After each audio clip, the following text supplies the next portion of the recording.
ဒီကိုကနေနဲ့ပေါင်းပြီးတော့ဝိုင်းတိုက်တာအဲ့လိုဝိုင်းတိုက်တဲ့အချိန်မှာ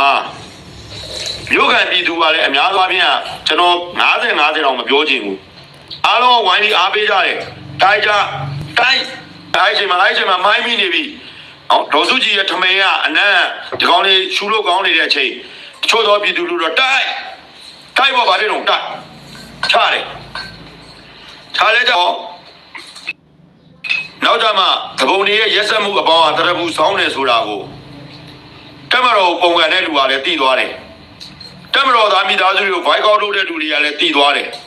တက်မတော်အားပေးထောက်ခံပြီးတော့မှဝင်းရနေတဲ့လူတွေကိုကလန်ဆိုပြီးတပ်ဖြတ်နေတဲ့နောက်တရင်ပေးနေတဲ့တချို့သောပြည်တွင်းတွေကအသားတွေကလောက်ထွက်တဲ့လူတွေကလည်းတည်သွားတယ်ဟာ PDF တွေမားနေပြီနောက်ဒီသဘုံတွေဒီလိုတိုက်တယ်အဲ့ဒီအချိန်မှာအဲ့လိုတိုက်တဲ့အချိန်မှာလားပြည်သူလူထု